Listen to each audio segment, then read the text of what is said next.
Hello viewers, it's Peter Elgar from Brentwood, Essex, England once again, and welcome back to my channel. I haven't been very active because I'm afraid my health has not been very good, and I've got some bad news about my kidney function. So next week I've got a meeting at the hospital. It looks like I've got to have some dialysis because my kidneys are failing. So I don't know how long I'm going to be on this channel, but sometimes I may be missing. That means I've gone to the big dark room in the sky. But at the moment, I'm still a bit active. So let's talk about this one. This is a camera on loan, so it's not mine, but I've never ever seen one. And a beautiful VOIGTLANDER BESSAMATIC from Germany. It's very heavy, all metal, fantastically engineered. So we're going to see what I've discovered about this wonderful machine. I think it's from the 1950s, the VOIGTLANDER BESSAMATIC. The lens is a f2 50mm Septon lens, and you can take the front element of the lens off by pressing a little catch here. You can press that and unscrew, and there's the front, and that's the lens. Inside there is the mirror and the shutter behind the mirror. So that's how you take that off, and you can replace that with other lenses which are as rare as hen's teeth. I've never seen one. Only this 50mm lens here, red dot to red dot. We'll put it back gently. We don't want any dust to get inside. And this is quite difficult to operate, I've found, but I got round to it in the end. Now, to operate the focus is that one.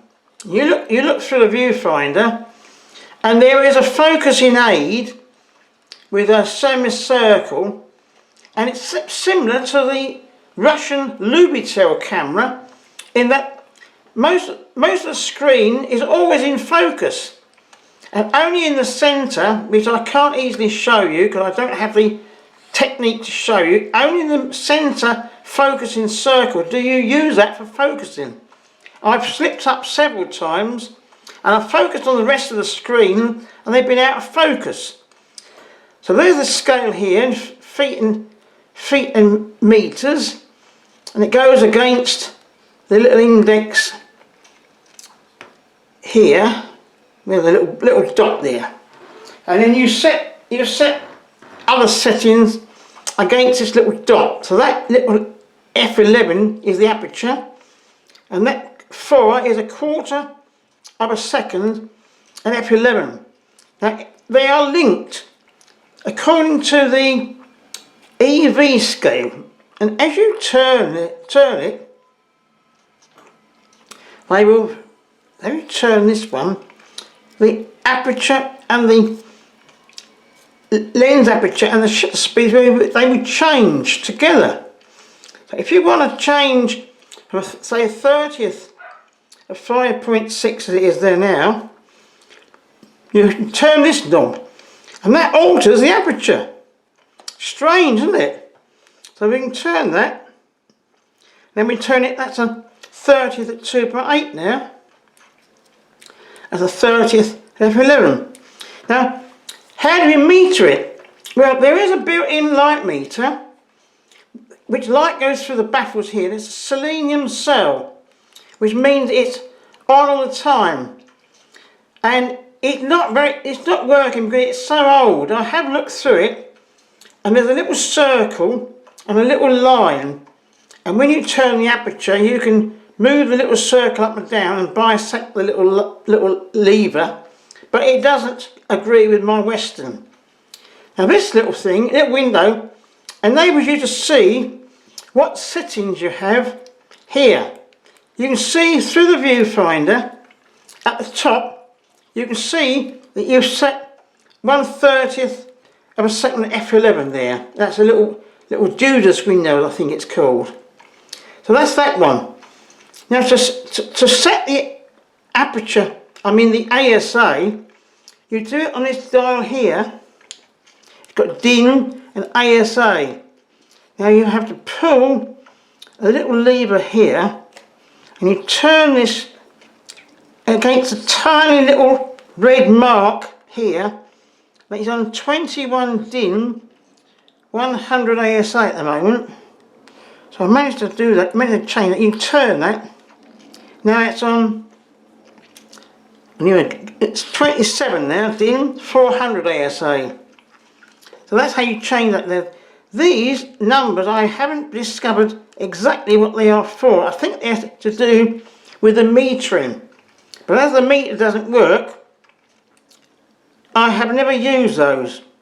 The accessory shoe, it's not a hot shoe, a cold shoe, because there's no electronics in this camera. And you wind it on here and fire the shutter here. Now the shutter goes beautifully, but the mirror stays up. It's not an instant return mirror because that was invented by the Pentax company. Asahi Pentax were the first ones. So it's got the mirror which stays up until you wind it on. Then you can see to focus again through here, focus through there, and as soon as you take a picture, well, there we are, you can see the blue through the viewfinder. That will go black now. There we are, because the mirror has stayed up. Now when you finish the film, you push this little lever here to R to rewind, and then you turn the knob. I have taken that's right, like that. And you pull this up and you wind that until you can feel the click of the film coming out of the cassette. It takes standard cassettes and we'll wind it and make sure. Yeah, that's winding. There's a 15th of a second. See if I can get it on a slower shutter speed for you. And turn the aperture a bit. See if we can get it on a slower speed. That says half a second now.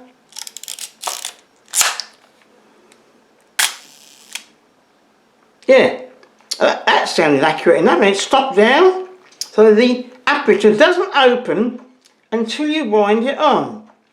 You will see the aperture open up to F2 for focusing as I wind on. You take the picture, the aperture stops down, it stays stopped down like that until you take the next picture. So that is now, the shutter has now been fired. Now we have a protective lens cap here. It takes I think it's 52mm filters it takes. And to get inside, you pull that down, and this is the workings of it inside. Inside there are the shutter blades, and it's synchronised with flash at all shutter speed because it's between the lens shutter. Now to load the film, you've got to get this up. Pull it up like that. Now we've got a dummy film. I was given these true print film years ago. They're dreadful because they're out of date, and that's the worst make of film for when it's being out of date is true print. You put it up all the way and turn it until it latches on into the spool. Feel it latch on. Then you've got to pull this across into a slot. Now it doesn't wind back on itself like some cameras.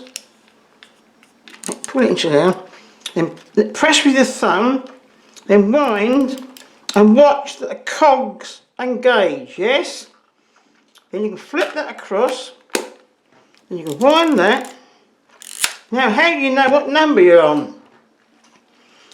There is a frame counter. I haven't got my right glasses on now. There's a frame counter you have to set, and do you know, I must admit I've forgotten where it is. I thought it was around here. When my friend showed me the frame counter, I think it was around there, but I can't see it now. Now you're ready to photograph now. you're taking your pictures, look. All gentle. This is a reminder dial for colour or black and white. So it doesn't do anything. You set that, turn that. It doesn't actually do anything. There's a little dot there. And when you've taken all your pictures, I say you push that across here, a little lever, a bit fiddly, and then you wind it, and then you'll be able to wind the film back into the cassette. So this is a dummy film. I can show you the action of it. There we are. You've got to wind that film back into your cassette and try to leave the leader out. It makes it much easier for loading the developing tank and for processing, is to leave that leader out. The pressure plate is here, nice and clean, all clean inside, beautiful condition for a 1950s camera. Oh, there's a frame counter here. I just found it. So number 2, look, I took two shots. It's in there. Of course, you've got your tripod bush here. Now, what about the performance? Well, I've taken some shots with this wonderful machine, and I've used a Western meter to measure the exposure, and they came out great.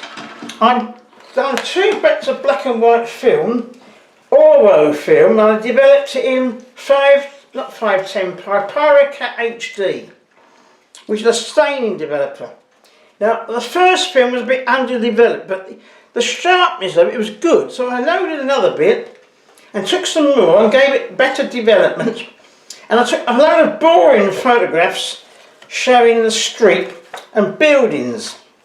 But when you look at this boring photograph, underneath a 6 times magnifier on the negative, all the railings are resolved, and in the background the bricks on that wall are all resolved, and the detail of all the trees here and the cars in the background and infinity are all resolved, perfectly sharp, and that was only f5.6. So I've done a few other boring ones. I'll show you one more, which is only half a negative.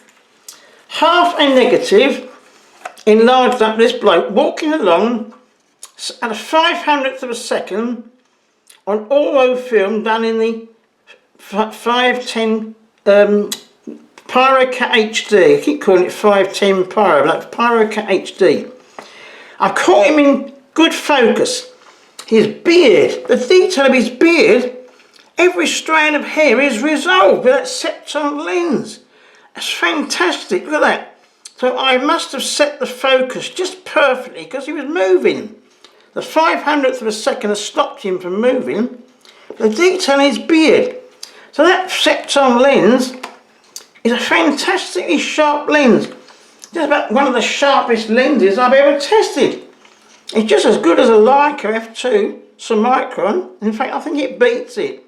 Can't believe it. And the flash works. You plug your flash in here, and you've got X and M synchronization. Now you don't use M anymore, for that's a flash bulb, so I left it on X. Now I didn't try V, which is delayed action, in case the shutter jammed, because it hadn't been used for years and years. And as it's not my camera, I didn't want to push it to the delayed action in case it didn't work. But this is the famous VOIGTLANDER BESSAMATIC from the 1950s, with a fantastically good lens. So there we are, folks. A quick rundown on this classic camera, and I hope you enjoyed it. And if you want to support my channel, have a look at the little link to buy me a coffee down below. That pays for films and printing papers and inks and everything. Thanks for watching. Hope to see you again with another one if I'm not too ill.